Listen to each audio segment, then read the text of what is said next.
Olá, humanos e exáticos também, por que não? Marcos aqui. O canal Equação de Humanas tem um intuito de revisitar temas da história, da geografia, da filosofia, da sociologia, sempre compreendendo os fatos, compreendendo o mundo em que vivemos. Nossa equação humana de hoje é o imperador republicano. Tem como um monarca ser republicano ao mesmo tempo? Vamos resolver essa equação humana? Vamos? Não vai embora, fica um pouco mais, ninguém sabe fazer. Podemos compreender as contradições de Dom Pedro II. Ele era um imperador e republicano, ele era um monarca cidadão, um filósofo abolicionista no mar escravocrata que era o Brasil. Ser ou não ser, eis a questão. Como podemos interpretá-lo? Dom Pedro II foi o governante que ficou à frente do poder no Brasil por mais tempo. Foram 49 anos. Sem dúvida nenhuma, um dos personagens mais importantes e marcantes de nossa história. Além disso tudo, temos todo um pensamento, uma contradição, uma ambiguidade dentro do ser Dom Pedro II. Apesar de várias biografias ao longo da história, poucas ainda conseguem elucidar de forma clara os pensamentos do monarca brasileiro. Dom Pedro II foi amado e querido quase de forma unânime no seu tempo. Então isso também alimenta esses estudos e a compreensão do pensamento do imperador brasileiro. Vejamos, Dom Pedro II foi um legítimo descendente das mais nobres dinastias da Europa. Era neto de importantes reis. Bragança por parte de pai, ou também contraditório Dom Pedro I, Habsburgo pelo lado da mãe, arquiduquesa austríaca Maria Leopoldina. Uma pausa para admirar a doce Leopoldina. Um amor pela inteligentíssima Leopoldina. Mas voltando para o nosso foco, Dom Pedro II nasceu no Rio de Janeiro em 2 de dezembro de 1825, com o título de Príncipe Imperial, e quis o destino que o menino se tornasse imperador aos 5 anos de idade, quando seu pai, de forma abrupta, abdicou do trono brasileiro e a seu favor e retornou para Portugal. A partir deste momento, Dom Pedro II passou por uma infância triste e solitária, se dedicando aos estudos para um dia reinar, o que não demoraria a ocorrer, pois em 1840 o golpe da maioridade legitimou o jovem Dom Pedro II como imperador do Brasil aos 14 anos de idade. Isso mesmo, aos 14 anos de idade. Eu, Marcos, com 14 anos de idade, sonhava em ser um astro do rock and roll e queria transformar o mundo em um lugar melhor. Em pleno império, Dom Pedro II ajudou a estabelecer e desenvolver princípios civilizatórios que se referem um pouco à república.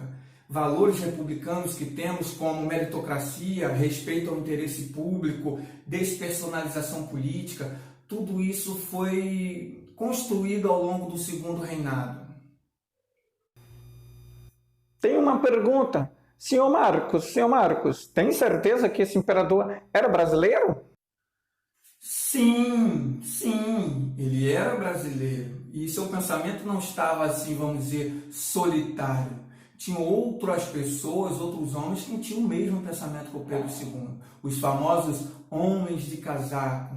Eram políticos da primeira metade do século XIX que foram educados em outros países, como França e Inglaterra. Esses homens de casaca também tinham interesses, assim, vamos dizer, republicanos, pensamentos republicanos, assim como Dom Pedro II. Só que não podemos esquecer, Dom Pedro II tinha essa alma, esse lado republicano, entretanto, ele era o imperador do Brasil de fato. Mas não podemos esquecer, Dom Pedro II era o pai dos brancos, o imperador do Brasil mestiço. A seu favor, ele tinha o poder moderador, a chave da política brasileira. Aqui em nossas terras, o parlamento era às avessas. Diferente de seus colegas ingleses, Aqui, o imperador reinava e governava. Entretanto, nosso imperador era receptivo e não tinha os preconceitos de seu tempo. Exemplo deste lado humano de Dom Pedro II foi sua relação com o príncipe Obá II da África, como se autoproclamava Cândido Fonseca Galvão. Filho de escravos e neto de um imperador africano, Dom Obá II era uma personalidade do Brasil de 1870. Liderava campanhas pela igualdade racial e abolição da escravatura. Ele era adorado pelos negros libertos e mal visto pela elite, que sempre o desprezava. Os jornais da época o ridicularizavam e taxavam como louco. Mesmo criticado, Dom Pedro II ficou do lado dos ex-escravos dos cortiços, contra a elite escravocrata, pois o imperador fazia questão de receber Dom Obá em seu palácio, reconhecendo os seus serviços no Paraguai e tratando com todo respeito. Pode falar, Camila. Se esse Dom Pedro II fosse tão bom, por que a escravidão não acabou antes? Por quê? Eu acho que a princesa Isabel gostava muito de um negão, tomou umas e outras e assinou a abolição. Nada a ver, professor, nada a ver o que ela está falando. Calma, galera, vamos explicar isso com calma, passo a passo para vocês. Dom Pedro II, o homem, ele era contrário à escravidão no Brasil. Muitos historiadores afirmam essa tese.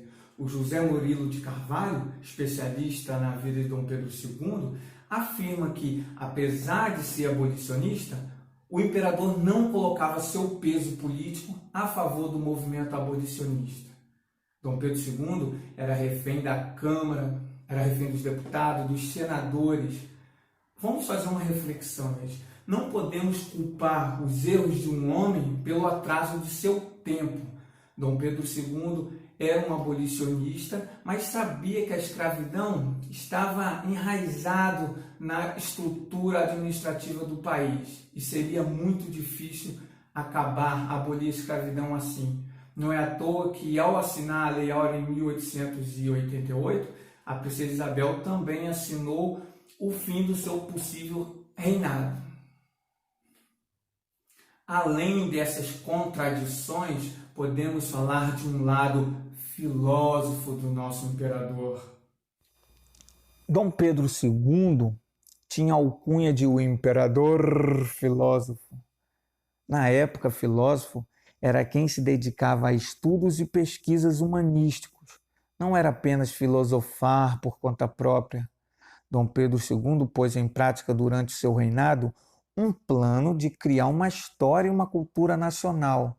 Por exemplo, o IHGB, Instituto Histórico Geográfico Brasileiro, funcionou como um centro de estudo ativo, favorecendo a pesquisa literária, estimulando a vida intelectual do país. Dom Pedro II era um estadista cada vez mais popular e, sobretudo, uma espécie de mecena das artes do país tropical. Ele sonhava que o Brasil tivesse uma autonomia cultural.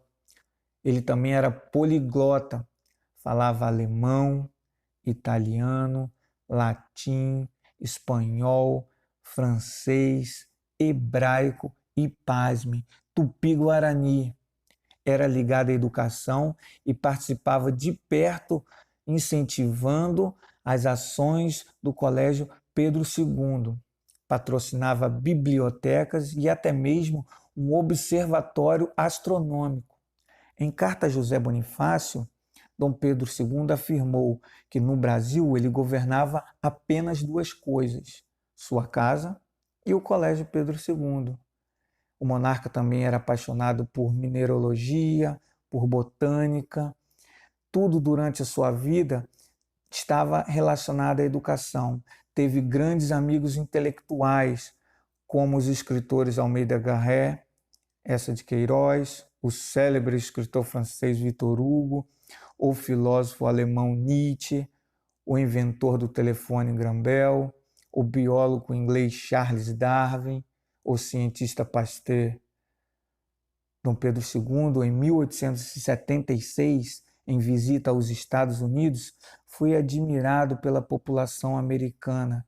Encantou tanto seu estilo que alguns americanos pediram sua candidatura a presidente dos Estados Unidos. Vê se pode. Brincadeiras à parte, Dom Pedro sempre afirmava: nem imperador, nem presidente. Eu queria mesmo ser professor. Professor, impera? Tem certeza disso? Ser professor no Brasil? A maior prova que Dom Pedro II tinha um lado republicano foram os governos que sucederam ao seu segundo reinado.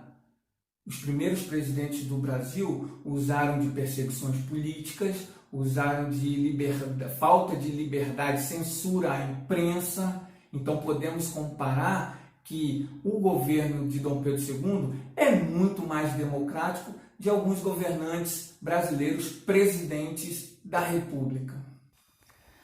Nossos dois primeiros presidentes eram militares e nenhum dos dois eram republicanos em qualquer sentido que se possa atribuir ao termo. Nossa república era federalista, mas nenhum governo local podia entrar em contradição com o poder federal. Tanto o governo de Deodoro da Fonseca como o governo de Floriano Peixoto existiu no Brasil censura à imprensa, perseguição política, prisões e até mesmo execuções. Os dois primeiros presidentes do Brasil, que eram civis, também usaram de força excessiva do Estado contra uma parcela da população. Vide a trágica Guerra de Canudos. E para constar, tanto Prudente de Moraes como Campos Salles eram do Partido Republicano durante o Império, durante o Segundo Reinado. E que tal ouvirmos o próprio imperador, o personagem de nosso vídeo de hoje? Com vocês, o Senhor Humanas no Papo de Museu. Muito obrigado, Vossa Majestade, por aceitar o nosso convite. Eu que agradeço, meu jovem, e podem me chamar de Pedro de Alcântara. Ok, vamos à pergunta que não quer calar. Afinal, você era um imperador republicano? Veja bem, nasci para consagrar-me às letras e às ciências, e ao ocupar uma posição política, preferia a ser presidente da República ou ministro a ser imperador. Se meu pai imperasse ainda, eu estava viajando o mundo. Contraditória a resposta, hein? Todos nós somos contraditórios, meu jovem. Agora vamos para aquele bate-bola para encerrar nossa conversa. Rio de Janeiro ou Petrópolis? Ah, Brasil. Café ou açúcar? Café, sempre o nobre café. Diz uma alegria e uma tristeza. Uma tristeza foi partir para o exílio e ver do navio minha terra natal ficar cada vez mais distante. E uma alegria foi ver a abolição da escravidão no Brasil. Que povo fantástico tem o Brasil. O senhor já ouviu falar em internet? Já ouvi falar pelos corredores do museu. Amo novidades. Fui pioneiro na fotografia, no telefone. A tecnologia me encanta. Foi um prazer falar com o senhor. A honra foi toda minha e estou sempre à disposição, aqui no museu principalmente. Tchau. Bom, galera, sabemos que o Papo de Museu é uma brincadeira de nossa parte, porém, as falas atribuídas a Dom Pedro II foi baseado em falas que ele deu durante sua vida. Também fica uma dica aqui de visitar o Museu Imperial de Petrópolis, onde parte da história do Segundo Reinado está lá presente. É uma visita que encanta a todos de qualquer idade. Fica a dica. Fala, Romildo. Pode falar. Professor, uma questão, uma dúvida. Isso cai na prova? Minha maior dúvida é essa. É se vai cair na prova. Cai? É claro que pode cair na prova, Romildo. O segundo reinado é muito importante e é recorrente, tema recorrente em vestibulares e no Enem. Por isso que deve dar uma atenção especial à história, à matéria do segundo reinado no Brasil. Bom, pessoal, chegamos ao fim de nossa equação humana de hoje. Podemos concluir que Dom Pedro II era o imperador de fato, de nascimento. Entretanto, vamos colocar que ele tinha uma inspiração, uma alma republicana. Essa foi nossa versão do imperador republicano. Espero que vocês tenham gostado. Até a próxima e aquele abraço. Tchau!